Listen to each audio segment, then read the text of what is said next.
I came home for the weekend. Dad's best friend opened the door and smiled as if he lived in Mom's house. That's when I realized Mom wasn't grieving for Dad anymore. She had replaced him. I used to come home every other weekend, not because I had to, but because I liked it, because it felt right, because even though I was juggling a part-time job and a full course load, even though my boyfriend didn't get it and always asked, "Why are you so attached to your parents?" I kept doing it, because we were close, not in the clingy weird way, just solid. We had our thing.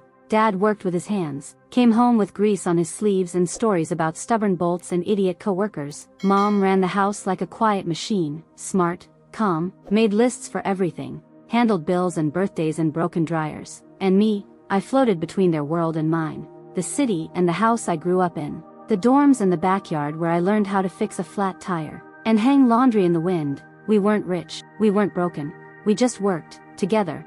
We had routines that never needed planning. Like Dad always making eggs on Sundays and asking how school was even though I never gave a real answer, or Mom saving little news clippings for me because she thought I still cared about local politics, or how we watched movies we'd already seen and still laughed at the same dumb parts. And yeah, it was small, it was boring, it was everything to me, and now I can't stop thinking about how that version of my life was already starting to fall apart and I didn't see it, because I remember Dad being a little quieter that weekend in October. He didn't get up right away to greet me when I pulled in, just waved from the couch and said he felt a little off, and Mom brushed it off too, said he was tired, probably overworked, and I believed it, because why wouldn't I? He was never sick, the kind of guy who pulled his own teeth instead of going to the dentist, and still grilled burgers the next day. I noticed he skipped dinner though, and went to bed early, and I asked if he was okay and he just said, "I'm fine, just need rest." The next weekend I didn't come home. I had midterms and a double shift, but I called and Mom said he seemed better, back in the garage, organizing tools, said it like proof he was recovering, like, he's complaining again. That's a good sign. And then the next Friday I came home and he looked off, not worse exactly, just not himself, pale maybe, a little slower, didn't finish his sandwich, went to lie down after lunch and missed our movie night. Mom said he'd been like that on and off and they were thinking about getting him checked out again, just in case. Probably nothing, she said, but I could see it in her face that she didn't believe that, and I didn't say anything because if I said something out loud it would make it real. So I just nodded and helped her clean up the living room. Tom came by the next morning, said he was dropping off a part and ended up staying for coffee. He was always around like that. I didn't think much of it. He and Dad had been friends forever. It was normal, just part of the background. I went back to school Sunday night and didn't think about it again until the call came Thursday morning. Mom saying Dad wasn't feeling right, that she was taking him to the hospital, just to be safe. She said it like she didn't want me to worry, but her voice was tight, like she'd been holding something in for days. I asked if I should come. She said no, not yet. We'll let you know what they say. So I sat in my class pretending everything was fine, knowing it wasn't, refreshing my phone like it could change anything. And that's when I started to feel it in my gut, that weird quiet panic, like something had shifted and we couldn't go back. But I still thought it was temporary. I still thought we were just in a bad week. That Dad would come home like he always did, and tell us they were overreacting. I didn't know that was the last weekend we'd ever be just a regular family. They kept him overnight, that was the first thing Mom said, like it wasn't a big deal, like that was just protocol. She tried to sound calm on the phone but I could hear something in her voice cracking around the edges. She said they were doing more tests and the blood work looked off. They're being cautious, she kept repeating, and I told her I'd drive in that night. She said no, wait, it's probably nothing, and I should just focus on school. But I didn't sleep, and the next morning I skipped class and drove straight to the hospital. She didn't even look surprised to see me, just tired. I remember the hallway, the way everything smelled like plastic and old coffee, the way Dad looked when I finally saw him, pale and thinner somehow in just a few days, but still cracking jokes about the hospital food. He didn't want me to worry, which only made it worse. And then the doctor came in, didn't even sit down, just started talking. Words like advanced, aggressive, late stage, treatment options, and then that one word that stuck in my throat like a blade, terminal. I didn't react, not right away. I looked at Mom and she looked at the floor. Dad just nodded like he'd known, like he was already a step ahead of us. I remember feeling like the world had tilted and nobody told me. We didn't cry, not there. We asked questions, tried to sound functional, asked about timelines and meds and side effects, and the answers were all vague and awful. They let him come home the next day, and that's when things really changed. We set up the guest room because it was easier for him than the stairs, rented medical equipment, Got folders full of instructions and emergency numbers. Mom took a leave from work. I dropped another class. Tom started showing up more and more. At first it was helpful. He'd bring groceries, drive Mom to pick up prescriptions, fix the leaky faucet, take the car in for service. Stuff Dad would have done. It made sense. He and Dad were like brothers. I didn't think twice about it. I couldn't, because everything else was falling apart. Dad got weaker fast. One week he was watching the game with me, the next he couldn't hold the remote. The chemo hit hard, made him sick, tired, angry. Sometimes he'd snap at Mom and immediately apologize. Other times he'd just stare at the ceiling for hours like he was already leaving piece by piece. I tried to stay strong. I tried to be helpful. Make meals, clean the house, not cry in front of him. But some days I just sat in the bathroom with the fan on and sobbed into a towel so no one would hear. Mom stopped sleeping. She'd sit up reading articles on her phone about clinical trials and nutrition plans, clinging to anything that felt like control. Tom would sit with her sometimes, just talk. I'd walk into the kitchen and find them whispering with coffee between them, and I told myself it was fine. It was normal. They were grieving together while he was still here. That's what it felt like. We were already mourning him before he was even gone. And then one morning I came downstairs and the monitor was flat. The nurse had already called time. Mom was sitting next to him, completely silent, holding his hand like it was the only thing keeping her upright. I stood in the doorway and just froze. I don't remember how long. I don't remember who called the rest of the family, or what I did with the rest of the day. I remember Tom arriving before the coroner even left. I remember him putting his hand on my shoulder and I wanted to shake him off but didn't. I remember the funeral being cold and short and mostly a blur, and Tom standing on the other side of Mom like he belonged there, like we were already a new unit. But I didn't have the energy to question it. I was numb. I stayed with Mom for a while, cooked, made sure she ate, answered phone calls, folded Dad's clothes in silence. We didn't talk about the future. We barely talked at all. I thought maybe this was what grief looked like, quiet, heavy, slow. I thought that was it, that this was the worst part, that nothing could break us more than this. But I didn't know what was coming. I didn't tell her I was coming. That was the point. I had 2 days off, a rare gap between finals and the new schedule at work, and I figured I'd just drive in Friday night, pick up her favorite pastries on the way, surprise her like I used to. She sounded better on the phone lately, calmer, and I thought maybe we could try to be normal again. I wanted to sit at our kitchen table and just exist in the place where he had lived, without it feeling haunted. I pulled into the driveway around 8 p.m. It was dark already, porch light on, house looked the same. My key was still on my ring but I knocked anyway, like it felt polite somehow, like I didn't live there anymore. And then he opened the door, Tom, in a t-shirt and socks, holding a plate, and for a second I honestly thought I had the wrong house. That's how disoriented I was. I just stared at him, and he blinked and said, "You didn't say you were coming," like that was normal, like this was his place, and I couldn't speak, couldn't even step inside. And then Mom came around the corner behind him, wearing the cardigan Dad used to call her fall uniform, and she looked at me like she'd been preparing for this, not caught off guard, just bracing. She said, "Sophie, come in," and I did, like an idiot, like someone walking into traffic hoping the lights are fake. I stood in the hallway looking around and nothing looked changed and everything felt wrong. There were 2 mugs on the table, a folded blanket over the arm of the couch like it had been used recently. I asked, "Why is he here?" And Mom said, "We've been living together for about a month." Just like that, like it was a weather report. And I looked at her and then at him and then back again, and I said, "Living?" And she said, "Yes." And I asked, "Together?" Even though I already knew the answer, and she nodded, and I felt the bottom drop out. I asked her when it started and she said, "After." But her voice shook on the word, and I asked again, "When?" And she said, "We were grieving, Sophie, we were both broken.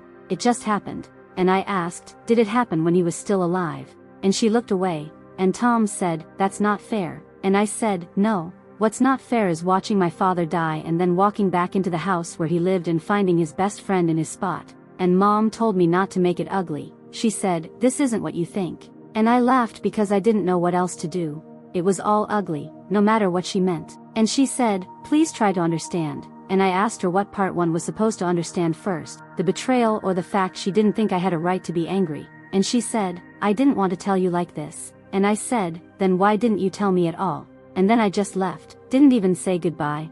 I walked out like the hallway was on fire and I drove for 2 hours without stopping, shaking the whole time. Called my boyfriend and couldn't get the words out. Ended up just sitting in a gas station parking lot until the engine cooled down. I didn't go back the next day. I didn't call. I didn't answer her text, I just shut down. Because it wasn't grief anymore, it was something else, something sharp and sour and burning a hole in my chest, and I still didn't know the worst part, but I could feel it coming. I didn't speak to her for a week, not because I wanted space but because I knew if I opened my mouth I wouldn't stop screaming. She texted 3 times, all variations of, "Can we talk?" or "Please don't shut me out," and I left them unread. I was trying to stay functional, go to class, work, breathe. But every time I closed my eyes I saw Tom at the door like it was his house, like he belonged there more than I ever did. And I couldn't shake it, couldn't stop replaying every moment of those last 4 months, looking for signs. And they were there. God, they were all there.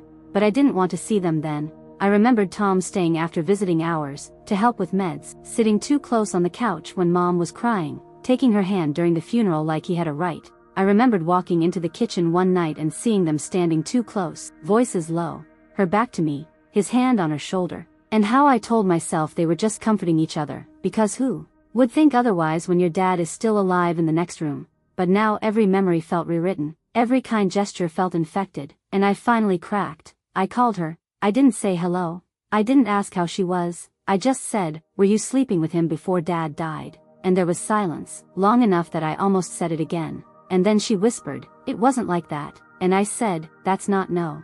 And she said, "You don't understand." And I said, "Then explain it to me." And she said, "We were both grieving. We were losing him together." And I said, "He was still alive." And she said, "You're twisting this." And I said, "You're hiding." And then she cried, not like sobbing, just these dry sounds like someone trying to force tears through guilt. And I didn't feel bad. I felt disgusted, like I was being asked to swallow poison and say thank you. And she said, "It just happened, Sophie, we didn't plan it." And I said, "People don't just fall into a relationship unless they're already leaning that way." And she said, "I needed someone." And I said, "So you picked Dad's best friend?" And she got cold then, said, "I'm not going to do this if you're just going to accuse me." And I said, "Then don't. But don't expect me to pretend this is okay." And she hung up, just like that, and I stood there staring at the wall like I'd been hit in the chest, because it wasn't just that she did it. It was that she couldn't even admit it, couldn't look me in the eye and say, yes. And the worst part was knowing that she might actually believe her version of events, that what they did was justified by proximity and pain, like being near a dying man gave them a permission slip. I didn't know what to do with that, so I did nothing. I stayed quiet, let the weight sit on me like a wet coat I couldn't take off. I didn't talk to anyone, not even James, just floated through 2 weeks in a haze, replaying it all like a bad recording. And then the next text came from her number. "Tom and I are having dinner Sunday, I'd like you to come." And I laughed so hard I almost dropped my phone, because even after everything, she still thought this could be patched up over a meal, like betrayal could be wiped clean with lasagna. I didn't reply. I didn't block her. I just left it there, like a reminder of how deep the denial ran. And I realized she wasn't going to stop pretending this was salvageable unless I showed her otherwise. I didn't want to go, but I went. That's how it always starts. I told myself I'd be civil, I'd sit through dinner, I wouldn't cause a scene.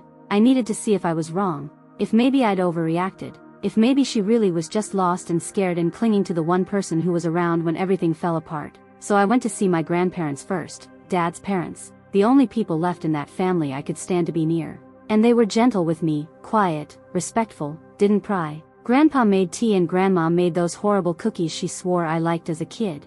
And we sat in silence for a bit before she finally said, "He would have wanted her to find peace, Sophie." And I knew what she meant and I didn't want to hear it. I said, "He wouldn't have wanted her to shack up with Tom." And Grandma flinched like I slapped her. Grandpa said, "We don't know what really happened." And I said, "She won't even answer the question." And he said, "She's still your mother." And I said, "She wasn't when she let him in." But I also knew they weren't wrong, that Dad wouldn't have wanted this permanent crack down the middle of the family, and that maybe I had to at least try to meet her halfway before I could walk away for good. So I agreed, told them I'd go to dinner, and I showed up the next night just after 6, expecting to sit through some awkward meal, maybe drink a glass of wine to shut off my brain. And instead I walked into an empty house. Tom opened the door again, like it was his now, and said, "She got caught at work, she'll be home soon." And I almost left right then. But I didn't. I told myself I could handle this. I was an adult. I didn't need to run. I sat down, let him pour me tea.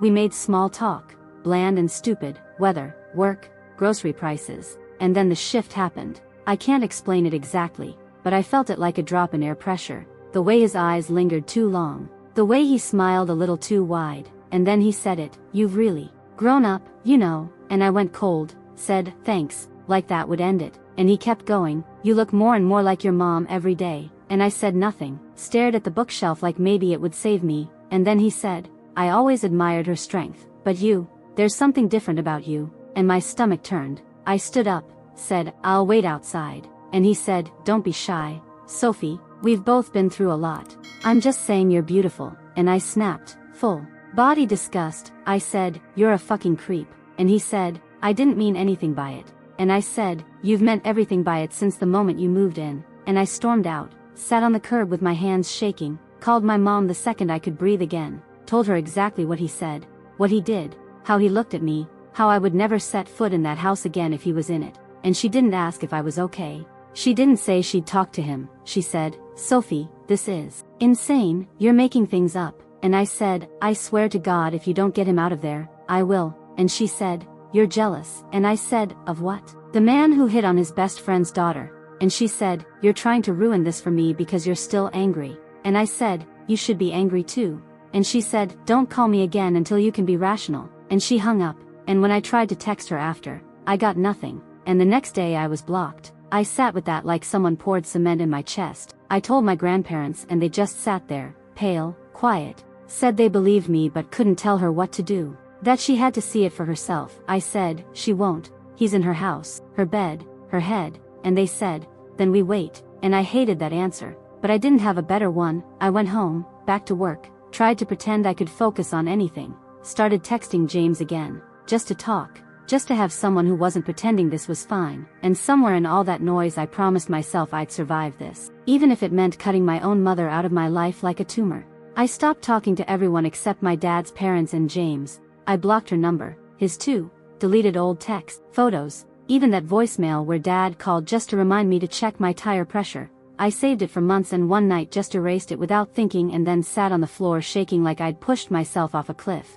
I didn't go back to that house, didn't drive near that neighborhood, didn't speak my mother's name out loud. I worked, I studied, I tried to fix things with James even though I didn't know how to feel anything yet. He was patient, he didn't push, he just stayed, quietly, and it helped. 2 months passed like a dream you try not to remember. Then one Friday afternoon I got a call from a number I didn't recognize. I almost let it ring out but something told me to answer, and it was her, crying so hard I barely understood her at first. She said, he cheated on me. And I said nothing, just listened. She said she came home early from work and found him with someone else, someone younger, someone who clearly knew the routine, and I just sat there in silence while she sobbed, kept repeating, I kicked him out, and I can't believe this, and I thought he loved me, and I wanted to scream, to laugh, to throw my phone across the room, but I didn't. I just said, I'll come by this weekend, and she choked out, okay, like it was the first time in weeks she could breathe.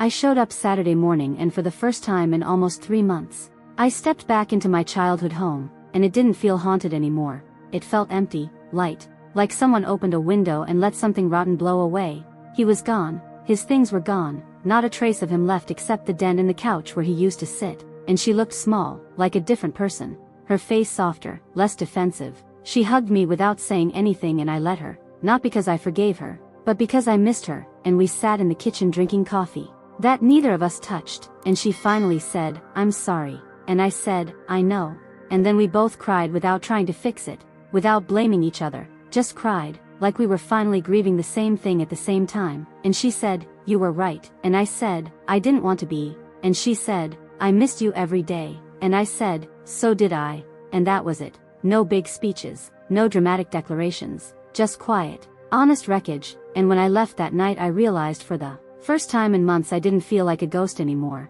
I didn't feel like a problem someone else created. I didn't feel like a child begging someone to pick her. I felt like someone who made it out. We didn't talk about him after that, not once, no jokes, no curses, not even a nickname to soften the memory.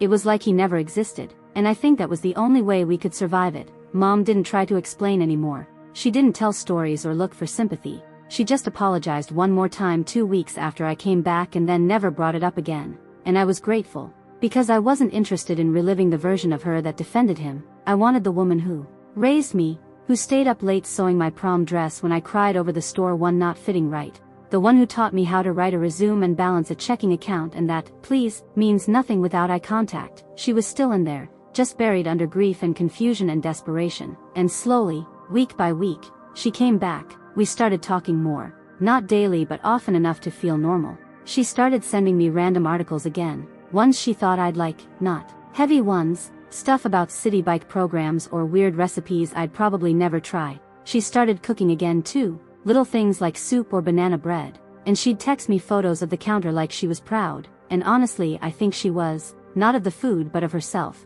of doing something for herself that wasn't tied to someone else. And I saw her differently after that. Not as a villain, not as a victim either, just as someone who messed up badly and was trying to own it without dragging me down again. I never asked for a breakdown of when it started. I didn't need it anymore. I'd seen enough, lived enough, learned enough to know the answer wouldn't change anything. And with James, things steadied too. He never said, "I told you so," or made me apologize for pulling away.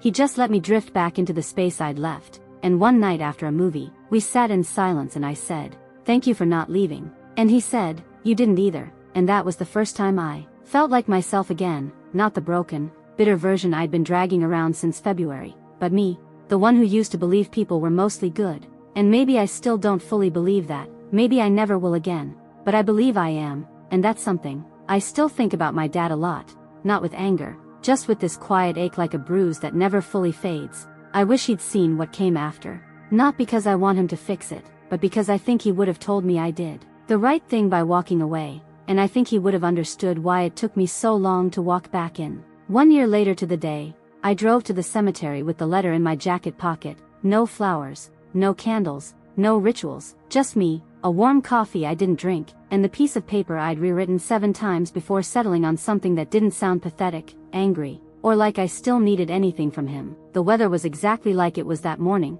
cold sun, no wind, dead grass trying to green back up around the edges. I sat in the car longer than I meant to, staring at the stone from 20 feet away like it might blink or something. And when I finally got out, I didn't cry, didn't say anything out loud, just walked over, crouched down, and slid the folded paper under the vase where I knew it wouldn't blow away. And then I just sat there, not talking to him, not asking questions, not waiting for closure, just sitting, like being quiet next to him was enough now. The letter wasn't dramatic. It wasn't even long. It just said, "I'm okay now." It took longer than I thought, and it wasn't clean or fair, but I'm here. I kept going, and I made it back to myself. You would have hated how it all happened, but I think you would have understood why I did what I did. I miss you.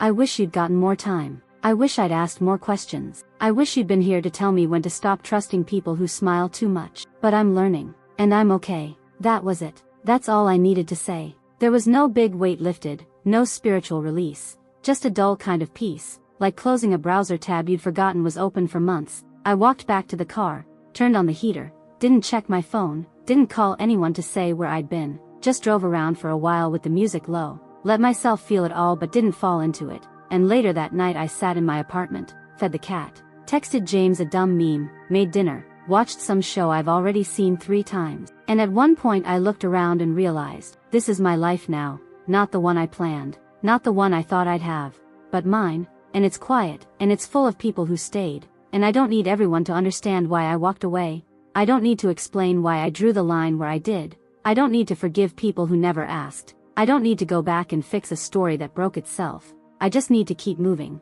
And I am, and that's enough. Subscribe, hit the like button, and explore more fascinating stories.